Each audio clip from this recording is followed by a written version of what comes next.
Good morning. Welcome to Solidarity Live. I'm so happy to be here this morning. And these past 2 weeks has been, I don't know, I feel like I can breathe again. We have better people to argue with now. Alex, it's so happy to be on with you, as always. Thanks, Jocelyn. I too am feeling pretty happy. Some of my happiness sometimes is a little immature because it's actually just laughing at assholes like Stephen Miller losing his job. And by assholes, I mean Nazis. And I'm jubilant still. It's actually so it's super annoying that the recount and the undermining democracy and all of the things that are terrible. I'm not minimizing any of that. It's terrible, but it is actually kind of funny watching Donald Trump lose in slow motion. Like he couldn't take it just that he lost. So now he's just losing just constantly. And his people are very sad at that. And that gives me some joy. Uh, and as you said, I think we know what battles are yet to come. We talked about that last show. It's really important to own our winning. That doesn't mean that we've won. The struggle does continue always, and the fight for justice is hard, and there are always opponents on the other side. We're going to talk a little bit about some of the most annoying of those opponents. With Linda Benesch, who's the communications director at Social Security Works and has been following the austerity fetishists for years and fighting them. We beat them quite a few times, and I look forward to beating them again with you, Linda. Linda, welcome to the show. Thank you. Thank you for having me on. And there's no one I would rather be fighting alongside with. It is fun beating these people. John Kasich, I think, is who we could start with as these people. I call them austerity fetishists because I actually coined this on Ari Rabinoff's show a long time ago because they get a perverse joy out of hurting people. And their ideas have to be both cruel and hurt people and stupid, that they don't actually accomplish the things that they want to do. But we haven't really, because the villains are it's a different cast of villains that we've been fighting recently. Now is when the austerity fetishists really come into their own because of the divided government. So, Linda, do you want to talk a little bit about what you think we're likely to see and sort of the ecosystem that these guys exist in? Yes. So the day after the race was finally called for Biden, John Kasich, former governor of Ohio, goes on CNN and he says, okay, we've got this divided government, so Joe Biden needs to bring the country together and reach out to the other half of America.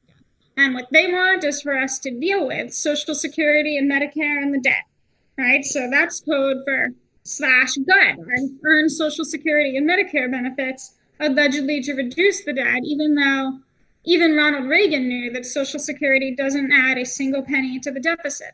And so you're right that this wouldn't even accomplish what they say that they want to accomplish, but it certainly would accomplish what they actually want to accomplish, which is two things.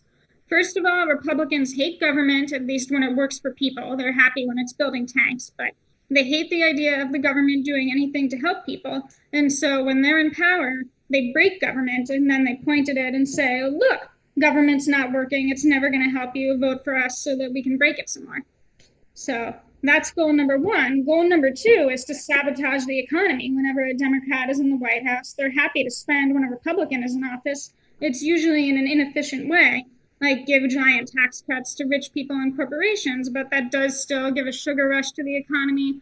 Wall Street's happy, and a certain percentage of voters, at least the ones who own stocks, are temporarily happy. So they goose the economy, give it a sugar rush when a Republican is in the White House, and then the minute that a Democrat is in the White House, they're like, nope, austerity, we need to turn off any type of spending, even though we're generally in a recession because the Republican who just got out of the White House broke the economy. But no spending for the Democrat. We're going to do whatever we can to sabotage the economy so that we can sabotage the Democrats' presidency. So that's the trap that Joe Biden needs to avoid walking into right now.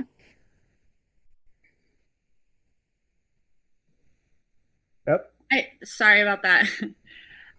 It's really interesting, Linda, because I think as you're talking, and we've sort of addressed this on the show before, it's interesting because people think of these policy fights as so nuanced and complicated. It's like you're saying, it's not complicated.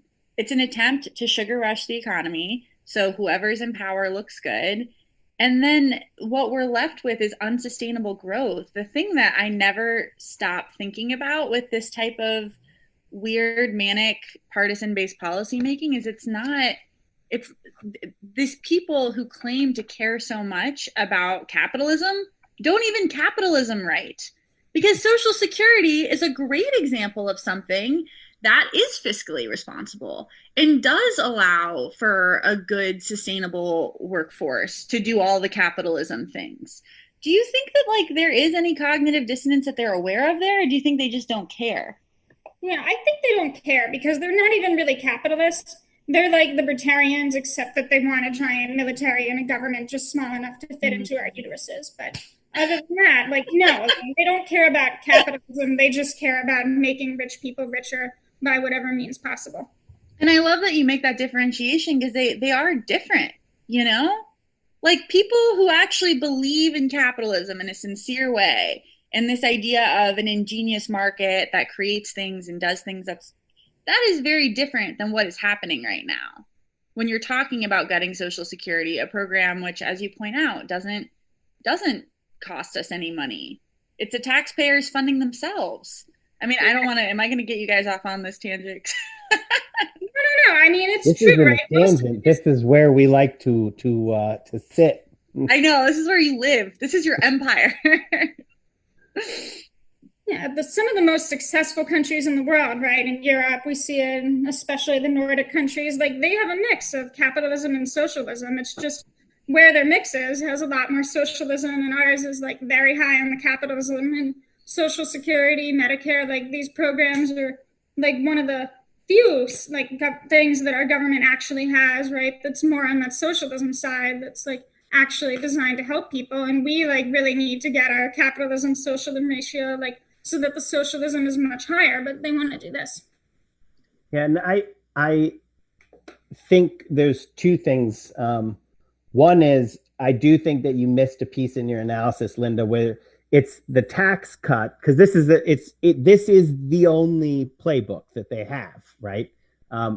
So when they're in power, there is a tax cut and they shine a light on it and they're like, look at that. And tax cuts are stimulative. And I think that the left should understand, and it's super poorly directed, but it is actually money into people's pockets. And so it has some stimulative effect. Most of it goes to rich people who put it in the Cayman Islands, which has zero stimulative effect.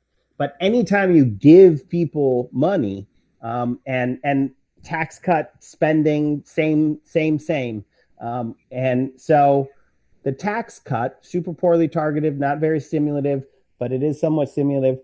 But everyone sort of forgets that Mitch McConnell, and when they had the triumvirate, they passed massive spending bills, right? They appropriated more money than in the entire 8 years of Obama, any of the spending bills.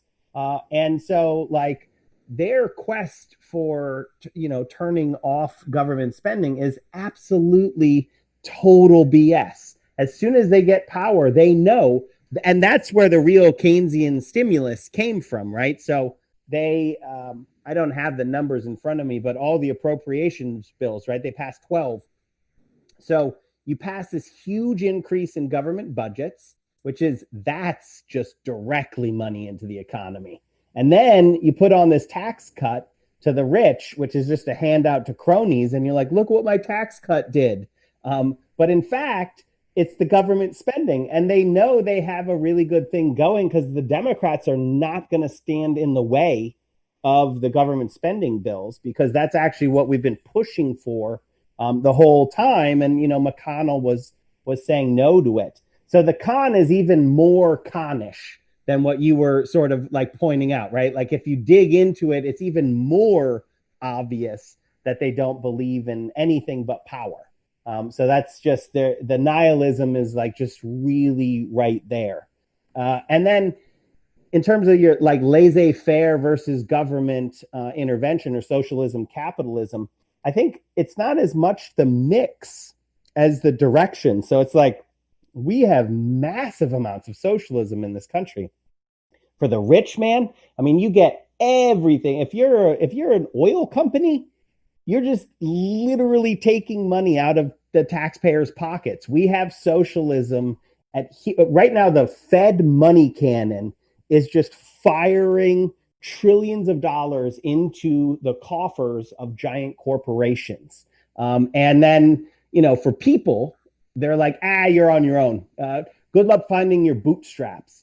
Where countries that actually have huge, much better standards of living than the United States of America, that balance is just reversed, right? The part where there's most government intervention is with the people, and then less government intervention, picking winners and losers on the business side. Although sometimes that's not. Some of them do a little bit on both sides. But I think that's my. What do you think about that, Linda? That the analysis is more like it's not percentage of socialism.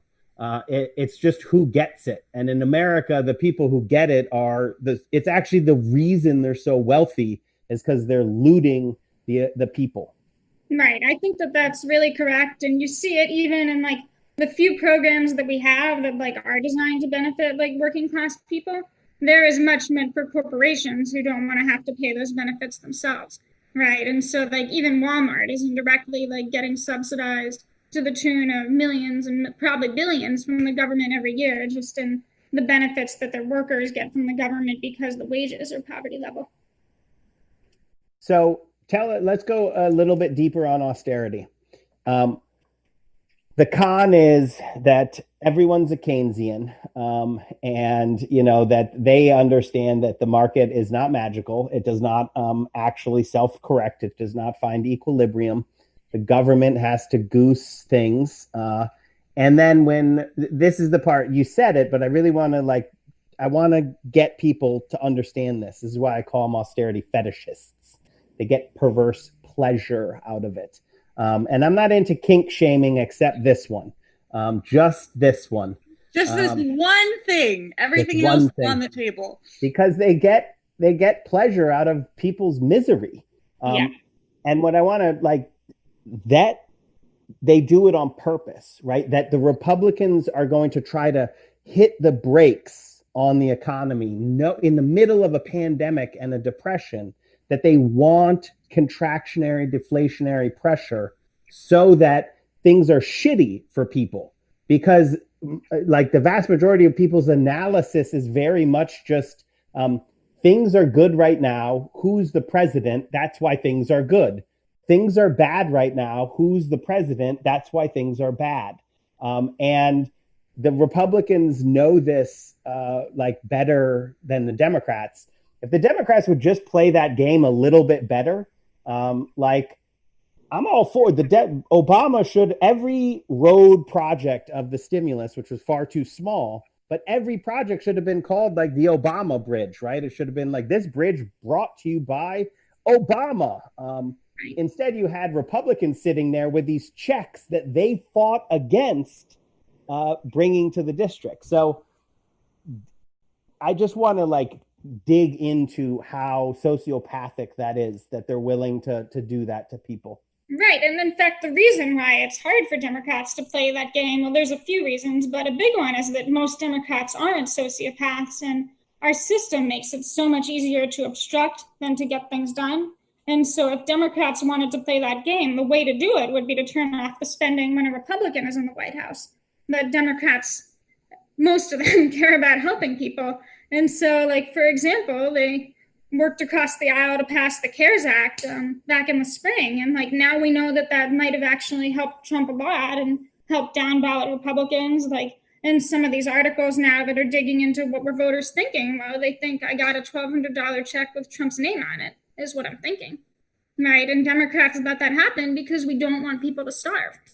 What I want them to be better at is to put their name on the check. Yeah. That's the part that, so like I'm happy that we're not the party of sociopaths, and I'm not super a Democrat. I don't think of it as my party, but the left is not the side of saying like let's hurt people because it makes our political lives easier. But we also believe in this like fair play thing that is dumb because the other side is not playing fair.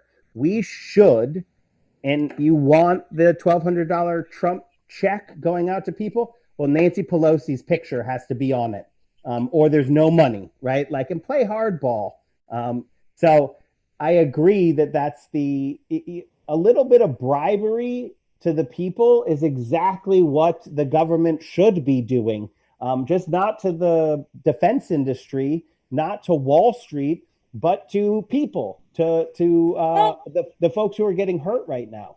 Because it's not, and I know you're kidding, but in all seriousness, it's not bribery. And this is the thing that people have. And oh my God, we could talk about this for hours. In fact, let's do that. What do you guys have going on today? There is like what I want people to really get, and especially on the left, is that these are psychological trends that are manifesting politically. You have people who we in this culture of rugged individualism and hard work and do it yourself have fundamentally misunderstood a very vital fact, which is the government is there to provide a certain amount of goods and services. It's why we pay taxes. It's why we have buy-in as a society. The government isn't handing out free shit. The government is doing its job. The reason we have a government is for them to provide goods and services and structures and order. If it's not doing that, people have become so Stockholm syndromed to the idea that they have to pay for everything themselves. They have to give thousands of dollars to private insurance companies. Like, I was just laughing about this. I went for like a routine physical and I have insurance and I get the bill. I'm like, this is crazy. It's fine. I can pay it. It's whatever. But this is the kind of thing that should be free, I mean, but again, we live in a world where we are just so used to paying so much for everything. And we forget the reason we're paying taxes in the first place is because there's supposed to be some kind of payout for that. That's what Social Security is. That's what everything is supposed to be. And like, why has that been missed? Because I don't think this was always a cultural blind spot. Not to this extent. Yeah, I think that it's been missed because the Republicans and some Democrats, like us now, but they want us to miss it, right? That's where the break in government comes in. Mm-hmm. They say, well, this isn't going to work for you, right? Like, well, Social Security doesn't work, right? It's not going to be there for you. They've like waged a decades-long propaganda campaign with billions of dollars to make people think that. So you should just use this quote-unquote tax advantage retirement account and hand over your money to Wall Street instead. And it's definitely going to be fun and not a giant miserable headache, because that's important too. Like, it's not just a tax on our money, it's a tax on our time. Like, my fiance started a new job recently, and just like choosing between the healthcare plans and, oh, should I do like the HSA? Like, what is that? Like, he was like really unhappy. He's like, Linda, explain all this to me. It's so confusing. And all of it is just unnecessary. I love that you bring that up, because this is something that I think isn't talked about enough. And I was just discussing this with a friend. The complexity of modern life is highly unnecessary. And it's really important to understand that it's done in a direct way to help rich people be very rich. Because we're just so used to this. We're so used to secret fees. We're so used to really complicated documentation, or anyone who's signed up for an online service realizing you can't suspend it and then you're paying $20 a month for the rest of your life. Like, we're used to all these parts of a completely underregulated economy, but it's not supposed to look like this. We're not supposed to feel like our material resources and our time and our sense of psychological coherency is constantly under assault to just do basic shit like go to the doctor, or I don't know, attend school, attend college. I mean, is anyone else totally scandalized that college students have had no reduction in their exorbitant tuition, even though most of them are at home learning by Zoom? Like, we've been Stockholm syndromed into this, and it's just not normal.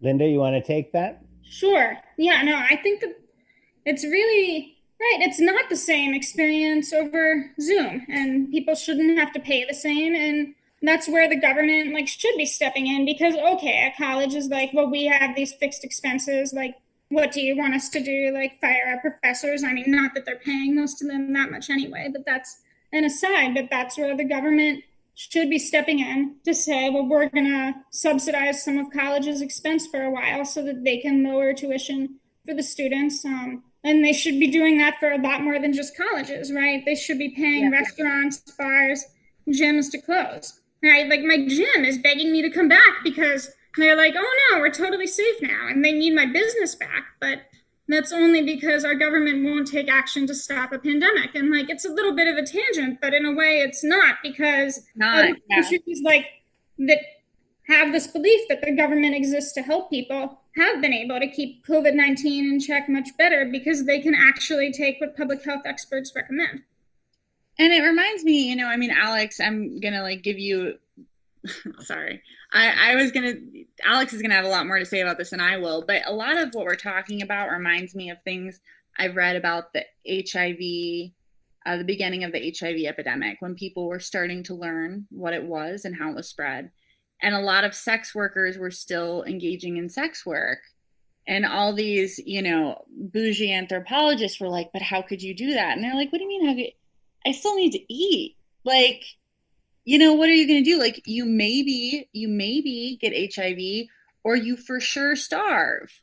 And people should not be in that situation, period.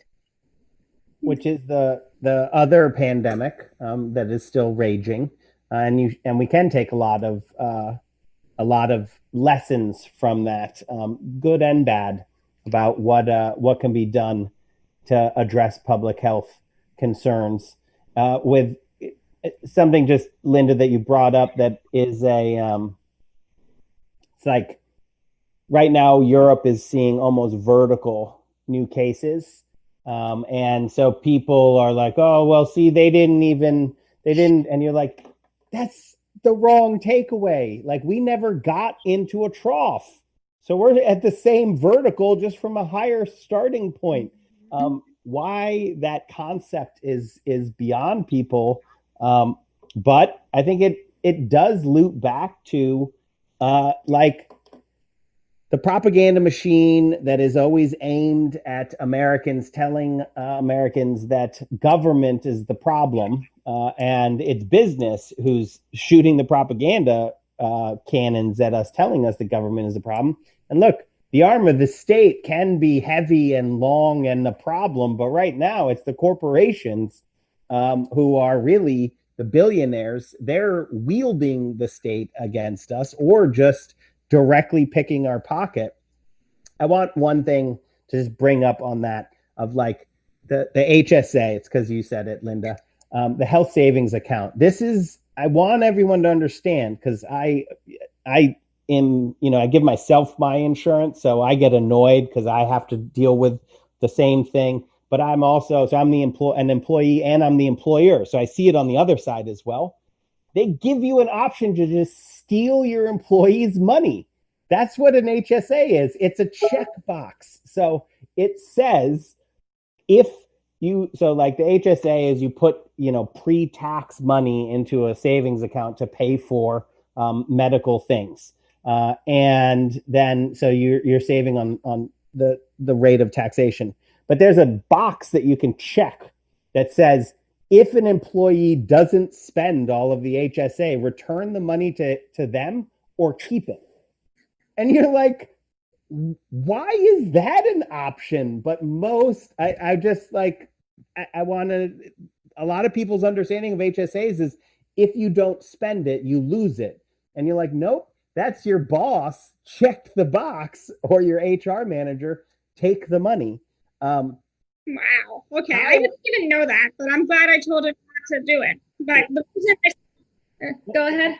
just how we find that acceptable. So like the truth is with HSA, like if you are really, you have to be able to manage it really well.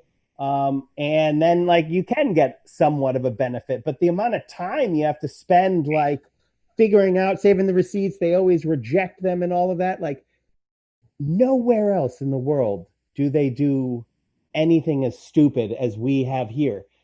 In any other part of in our peer nations, any advanced economy, when you get sick, you go to the doctor, and the doctor says, get this prescription. You get the prescription. Like that's it. That's what you do. That's what it is. In France, if you get sick, they send a doctor to your house. House calls, right? Like there, our system is so bad that I think that's part of the power of the propaganda. Is like if we even had I think it's also why COVID didn't hurt Trump as much as people thought. I thought it would, because people don't have the ability to actually understand just how bad we're doing compared to other countries, because we're told over and over and over again that that the government can't do things, even when faced with a system like Social Security or Medicare, where we obviously can do things. And people love these systems, and that's why it's hard for them to destroy them, but why they're the like number one targets for destruction. Exactly. They hate them because they literally, by existing, disprove of right-wing ideology, right? Clearly government works because people are literally getting their checks every month, right? They're just incredibly popular, like living proof that the conservative far right-wing philosophy is not right. And I also think another parallel between COVID and the HIV epidemic, though, that we're seeing is that, like, we're basically told to blame other people when we should be blaming the incompetent folks in charge. Yes, right? girl. Like shaming, right? Of like people who go to beaches say, see, like they're the problem, right? It's not our government, it's the spring breakers. Right. And like not to say that like sure, like some people like could be making better decisions, but a lot of them, like say the people working at the restaurants, like during spring break or at the beach, like they're doing it because they have to make a living. And I also think like even for regular people, like we should be talking a lot more about like harm reduction strategies, right? Things that you can do to like stay safe or safer and stay sane. Well, and I love that you bring that up, Linda, because it's, God, you are such a poet. Thank you. Yes, because this is the problem. Like, we are, I guess, understandably, I mean, look, there are a lot of COVID idiots. That's a thing. But at the end of the day, I think we need to be gentle with each other. Some of us, myself included, have been locked in a one-bedroom apartment for a year. And I was not created for such a lifestyle, okay? You are not. It has been very bad. But like it's a really interesting thing to me that we would rather blame the people we can see, which is each other, and the people that remind us of each other, which is fellow working class and middle class individuals, than the people who are actually the problem, which is these billionaires and millionaire lawmakers who are just totally completely apathetic to 200,000 people dead senselessly.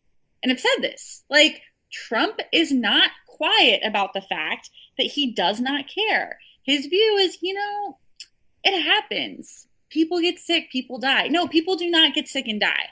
This is not how that works. This is not like, oh, you naturally get older and the body wears out. This was a pandemic that spread unnecessarily because people were more concerned with profits and corporate, I don't even know what you would call it at this point. I don't want to say profit making, because they're not just like making a profit still, they're making more profits. They're making more money than ever. I mean, what is the billionaire index now? $1 trillion since COVID. Right. And like, that's not an accident. That was the government allowing that to happen. People don't, I don't know. I mean, and this is the people at the very, very top that we're talking about here, right? The ones who own like lots of stock, who are the very wealthiest. But in fact, for small businesses, like they are seeing like a very smaller percentage of their usual profits because people for the most part, like don't want to go to restaurants and possibly get COVID. And so they would be in much better shape now that if we were just paying them to stay closed. And so would all of their employees, then they are in this situation, which is really just choosing the worst of both worlds. Like the pandemic is going to spread unchecked, and a lot of small businesses are going to fail, and their employees are going to lose their jobs. Like workers are in a lot of trouble right now. And I think that we're going to see in the next few months, like, unfortunately, that things are going to get even worse as COVID continues to spread and as what money people saved from the CARES Act, which is now a long time ago, and from the souped up unemployment benefits that we had for a while, is really running out. Well, and Linda, oh, sorry. No, Alex, you can go. Oh, I was just the a rational system would say you've got these billionaires. They are terrible. See, they're actively killing all of us. And they made all of this profit because of the pandemic. And everyone else is getting hurt, small businesses, workers. So let's take their excess profits. Like this, radical folks would just say, let's get rid of billionaires. Let's tax them out of existence with a Pigouvian tax. But like the moderate position should be, let's take all of the excess profits during the pandemic era and funnel those back into the system to help small businesses and people. That is the function of government, is to look at that. But instead, what McConnell and Trump have done is actually accelerated the upward redistribution of wealth. And I will say it accelerated under Obama as well. Under Bush, it's been a decades-long acceleration where now it's just we're at the breaking point, and pandemic hits, and it's just the catalyst for what Linda was saying. There's no. I want to be even bleaker because I like to be honest about this. There's literally no way to stop the worst thing that we'll have ever seen in terms of an infectious disease over this winter. There's just no way to stop it at this point, because you could say I mandate masks right now, and you'd still have an enormous percentage of assholes around the country who would refuse because it's been politicized. The uncontrolled community spread of COVID-19, and I'm as we've talked about, I'm a public healthy person. That's where my degree comes from. There's a point in a pandemic where it starts feeding in on itself. It's like a nuclear meltdown. And if you can't get something contained, it will, right? So if there's so much virus out there that you can't find it and then contact trace it and then try to isolate it, there's nothing you can do. And we are beyond that point. We're beyond that point in the states like possibly California and New York, and maybe like a DC, maybe some of Maryland. Some places might be able to turn it around, but their state coffers are empty, right? So it would require an enormous amount of state money to do this. But the virus is actually now just spreading unchecked in places that have no infrastructure. No public health infrastructure. Hospitals have been closing in rural areas for decades as these corporations have deemed people's health unprofitable. So we're in for a winter that I don't think anyone has ever really contemplated. Winter is already the season of death because heart attacks spike every year. It's a seasonal thing. That's why Halloween is all about we're about to enter a season of death. It's going to be worse than I think anyone can even sort of picture. And still, the billionaires are in their little hidey holes, their golden islands, and they're not affected by it. And they're still accumulating all of these resources, this wealth, and the government is not. They're right now pretending that they're going to do a relief bill, and I hope beyond hope that they do a relief bill. All that would do is slow things down and have it'd be like pumping the brakes once. But the amount of investment we're going to need coming out of this, which is why, just to try to circle it all the way back around, the idea that austerity now Now you want to do austerity? Austerity doesn't make sense ever. It's just dumb. It doesn't actually accomplish what they say it would do, and it hurts people. It's cruel and stupid. But it makes absolutely no sense right now when we're looking at a contraction of the economy that is going to like just be, jobs, yeah, they've come back, but jobs went down so far. And then the winter is going to hit. Now they're saying they're concerned about the debt. Linda, can you just try to channel how stupid that is, right? Like now you're going to say we need to cut back? No, we need like a massive package right now. We need government intervention that we haven't seen since the days of FDR. And so that's why like a lot of us really hope that Joe Biden will be able to kind of channel FDR, right? Do the New Deal that we desperately need, because this is the lowest point in a lot of ways that our country's been at since the depths of the Great Recession. And of course, the issue now is if Mitch McConnell still controls the Senate, like Biden can do some things by executive action and absolutely should. I mean, he can forgive all student debt, which, isn't like necessarily the most targeted thing that you can do right now, but it would massively stimulate the economy at a time when it's desperately needed, and he can do that by executive action.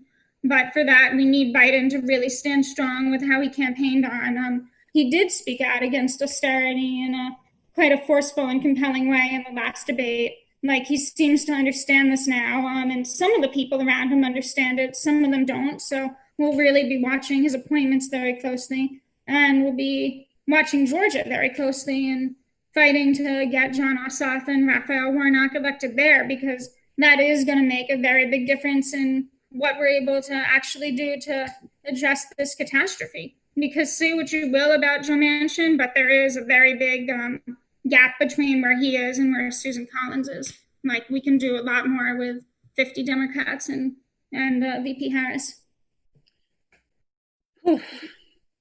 Yeah. And I love that you bring that up. I mean, I know we haven't touched on Georgia, but we do. Georgia is, to anyone watching who somehow does not know this already, all of your energy, whatever energy you didn't spend on the last election, the Georgia runoff is a huge deal. And, don't say it's on your mind. Don't say it. Just don't say it's on your mind. Don't say it. Everyone is thinking it. I held back. I could see, and you did a great job. I was the one who broke down. I wanted to throw this out to both of you, but Jocelyn, I cut you off. So you specifically, I'm pretty sure I've looked back. I don't think there's an analog to this election.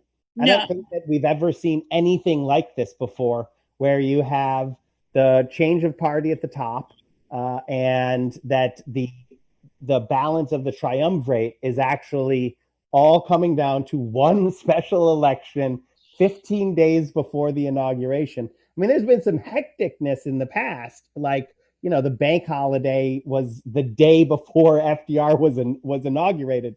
The bank holiday is what they called the closing all the banks because they were going to run out of money, and they were like, yeah, it's a holiday. But still, in terms of elections, am I wrong, Jocelyn? I think no. In fact, all of this, I mean, like, you guys, we need to, I know that we're all sort of in it. Like, this is becoming the water we're swimming in. So we're all sort of like, oh, I guess this is life now. No, this is all crazy. First you've got a reality TV show as the administration, and then you've got a Nazi reality TV show. Then you've got this pandemic. Oh, by the way, a socialist almost won, but didn't. And now, after all that, and now all anyone wants is to just sort of have some like good, solid, normal politicalness for a bit, which is not our preferred method, but whatever, we'll take it. And now there's this runoff about who's going to control the Senate. And if you do not know this somehow, Mitch McConnell is the worst thing to ever happen to America, because he's just like Donald Trump, but he's way smarter and he has way more power. So, I mean, look, oh God, Alex, if we could win Georgia, I'd be so happy. Linda, just riff on Georgia for a little bit. Tell just like your analysis of it, and political policy, whatever you think. I think the magnitude we've tried to make clear with our hand gestures of what's at So stake. much magnitude.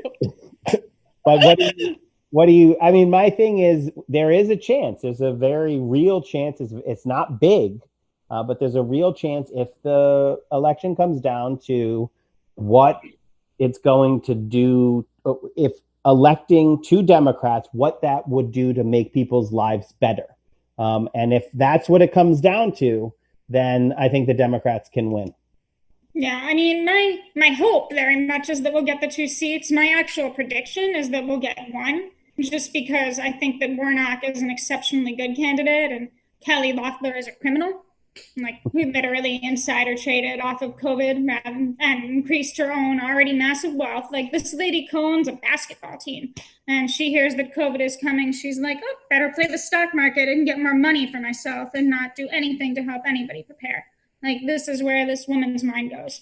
And she was appointed too, so she's never actually won an election in Georgia before. So, like, I'm feeling kind of good about that race, but like what this last election made me realize is just the depths of people who still want to like split their ticket because like in their brains it makes sense for there to be like some kind of balance, which I think we don't educate how our political system like actually works nearly well enough in our schools, like in the way that we talk about it.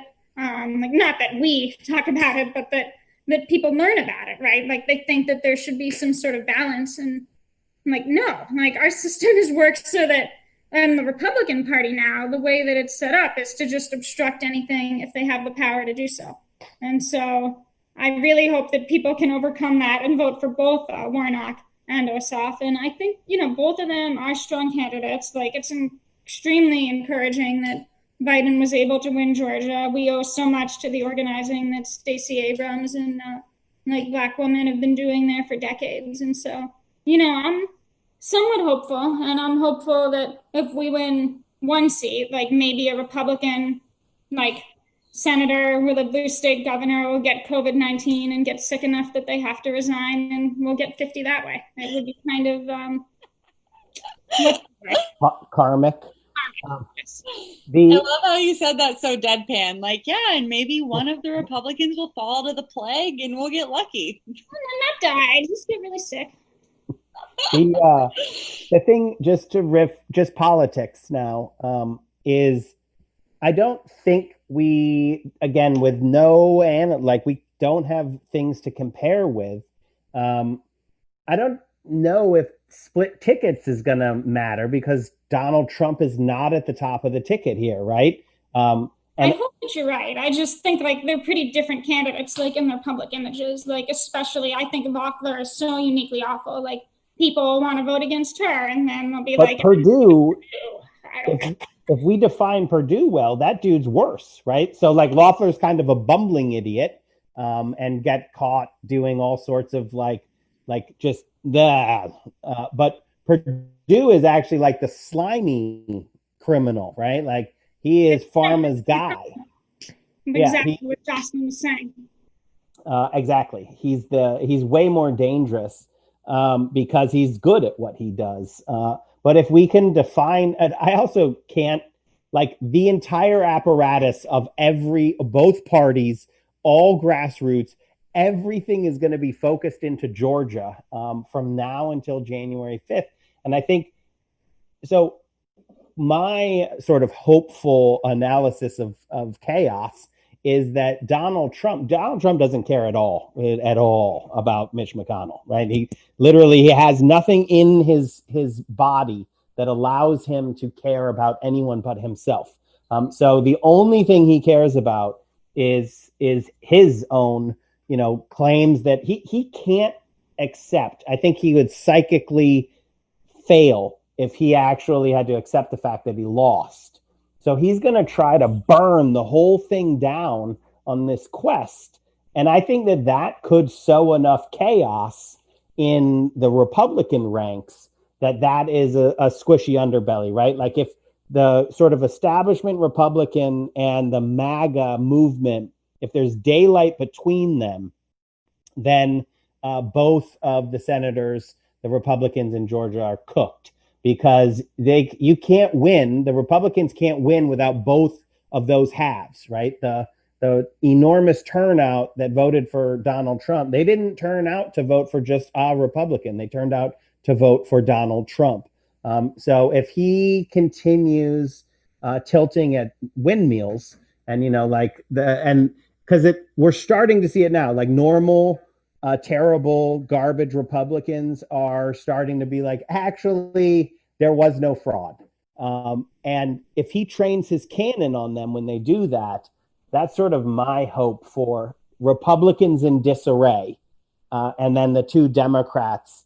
And by hope, I mean, man, should we foment it as much as possible. Yeah, it's really been quite something to see like how many Republicans are still like humoring Trump's tantrum, basically. And I think part of that is about like McConnell wants Biden to be an illegitimate president in the eyes of a third of the population. But I think it's also like they need to placate his tantrum because they don't want him to either not help with Georgia or maybe even actively tell his people not to bother to vote in Georgia. I hope he does that. It's really interesting. Yeah. I mean, because for me, maybe I'm too literal of a person, but it seems to me that if I were a Republican, I would have been distancing myself from Trump long ago, right? Like play the long game if you're going to House of Cards this shit. But no, I mean, it's weird. It's weird. And I think you guys are right. I think they're afraid of what he's going to do. Well, I think his base is 30-40% of the Republican base. Yeah. And that's the problem with allowing someone like that to run in the first place. Because power is not just about the power of elected office. I mean, I hate to quote Breitbart on anything, but, politics runs downstream from culture. And we are not done with the culture of Trump. Even if, we can get him to successfully just like leave the White House. It's time to go, sir. but the culture he created and that cult mentality and the racism and it's going to be with the Republican Party for the ongoing future. And not that they were trustworthy before, but that makes them inherently untrustworthy politically. I think I just like to jump in and just say it's, in my eyes, nearly a good thing because the Republicans were always that. They just had better PR. All Donald Trump does is just be honest about where his party has always been. Yeah. And so it's harder for people to pretend that they're not the party of white nationalists when the literal white nationalists are like, no, this is our party. And Linda, I'd like to hear your thoughts on he's a strong man, he is a strong man, but that's how he runs, right? That's where his power comes from, that, which is why being a loser is the thing that he can't handle, right? Like all of his power diminishes, which is why I like to tweet at him all the time that he's a loser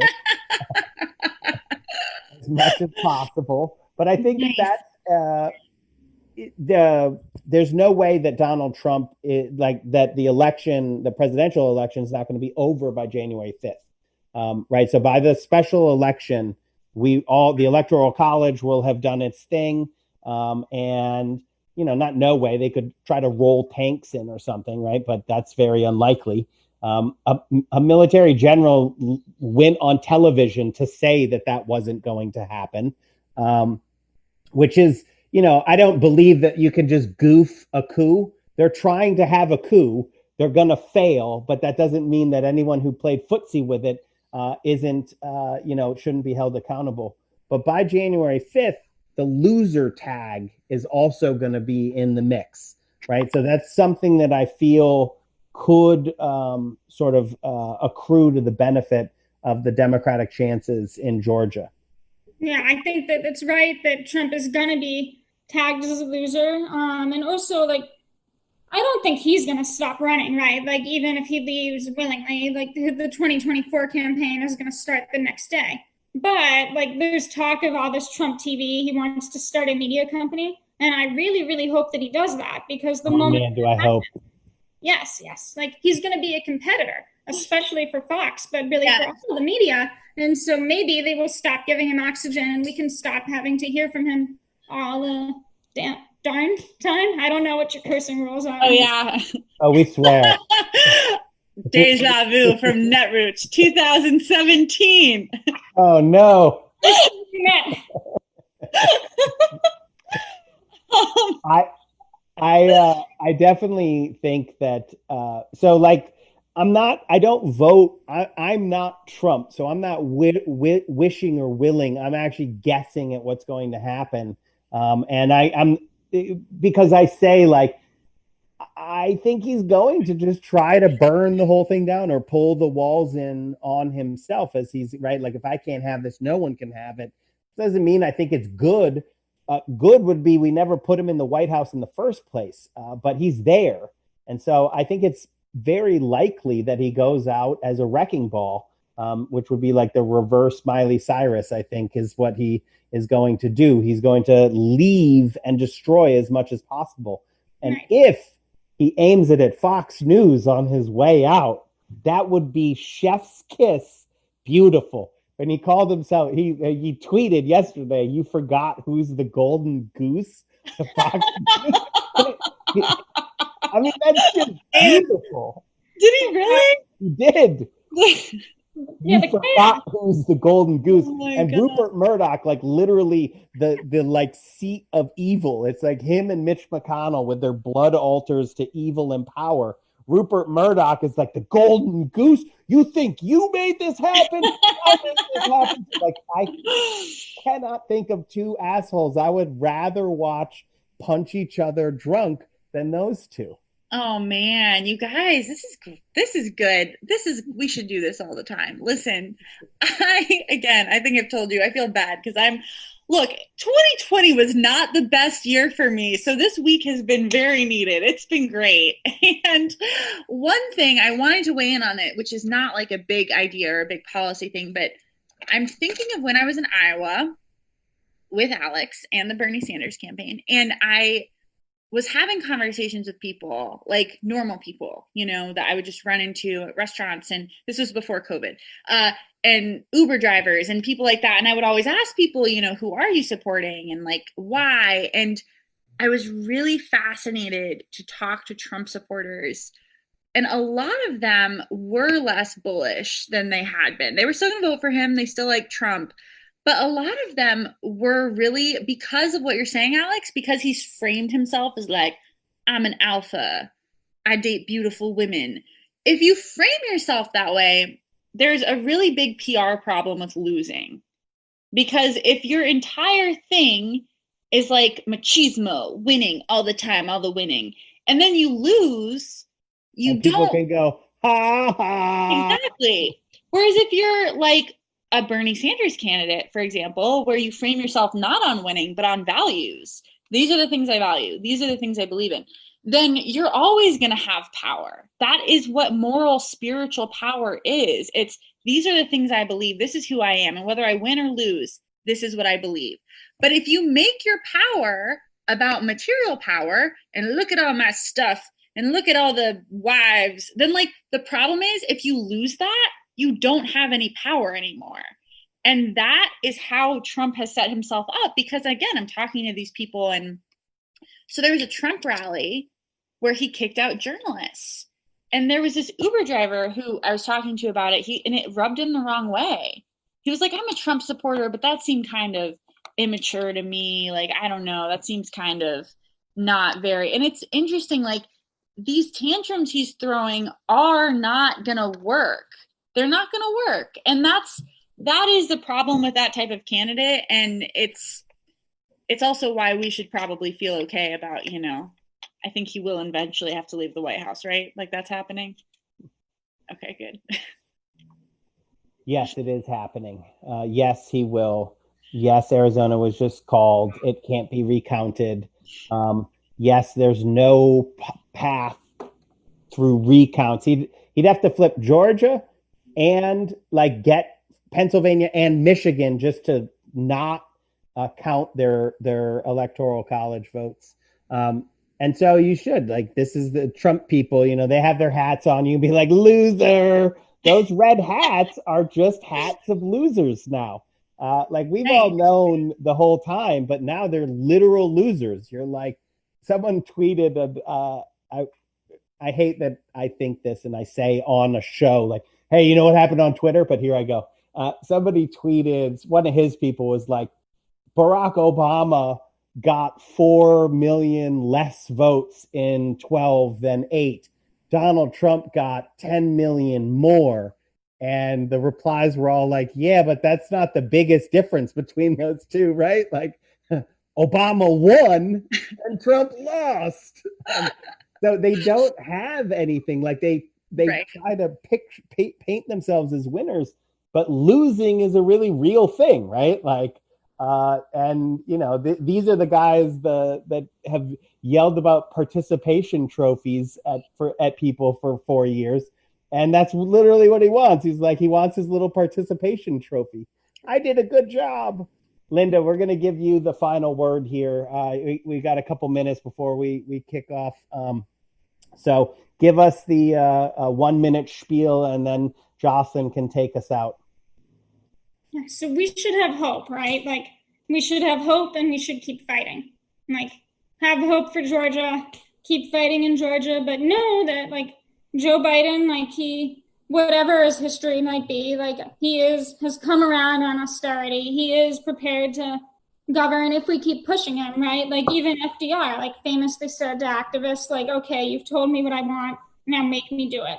And that's going to be what the next 4 years are about, is making Joe Biden, right? Like, listen to what we want to do, like being activists, right? Out in the streets, on social media, like everywhere, making our voices heard, right? Hopefully winning in Georgia, and just fighting the austerity fetishists, yes, with everything that we've got, because I do think that we are in a much stronger position against austerity because of the last decade in which, like, their credibility has been undermined. We've won again and again on those fights, and I think that we're going to be able to win again.